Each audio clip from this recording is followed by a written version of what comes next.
Des Autotransact Talange réseau plus que pro pour la défense du consommateur.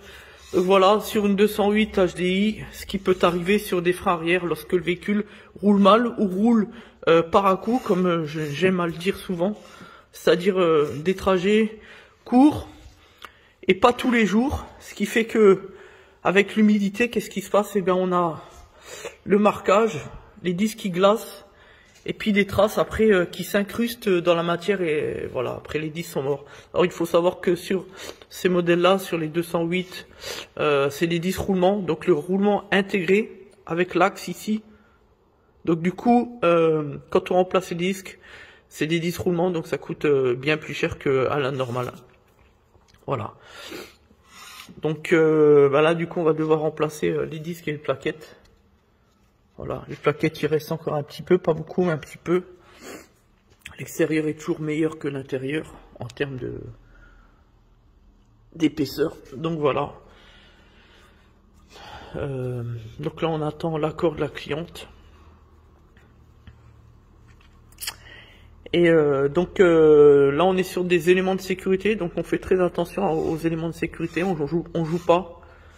Même si on sait que c'est un coût, mais bon, mieux vaut faire les travaux, payer le prix de l'intervention et rouler en sécurité. Voilà, rien ne vaut l'intégrité de l'homme. L'homme n'a aucun prix, vous le savez. Donc on joue pas avec la sécurité. Là on voit vraiment, c'est impressionnant quand même, c'est vraiment pourri quoi. Voilà.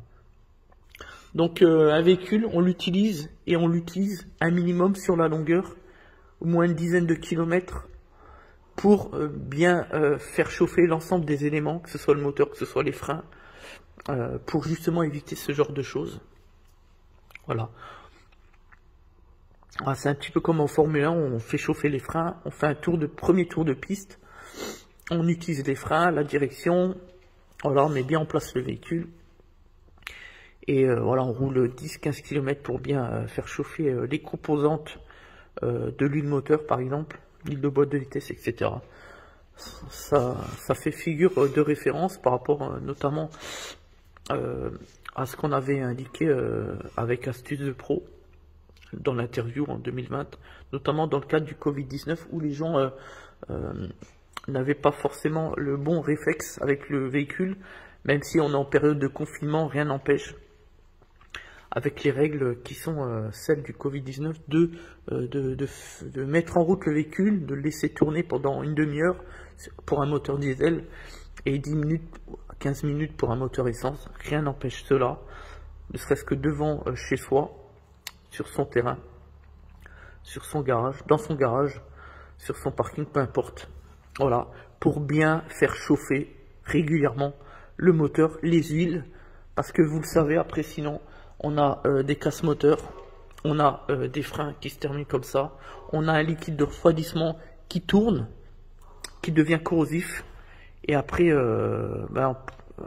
quand on doit réutiliser son véhicule, eh bien c'est là que les pannes surviennent à tout bout de champ, et on n'en finit plus. Donc voilà,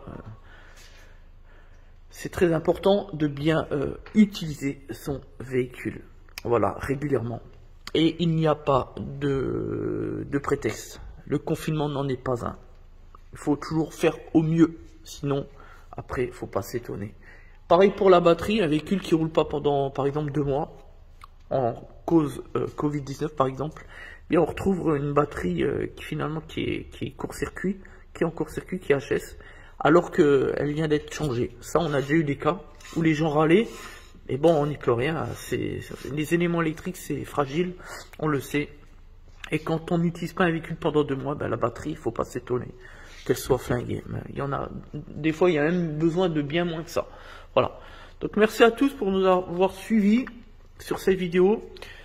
Notre devoir, en tant que professionnel, c'est le devoir de conseil. Donc quand on voit ça, on doit l'informer au client, tout simplement. Lui dire, lui donner les tenants, les aboutissants, et après, c'est à lui de décider s'il veut faire les travaux ou pas. En tout cas, s'il ne souhaite pas les faire, il faut le mettre à tout prix par écrit sur la facture pour se protéger juridiquement et surtout faire passer la responsabilité du professionnel au client tout simplement. Voilà. Merci à tous des Autotransacts Talent Réseau plus que pro pour la défense du consommateur.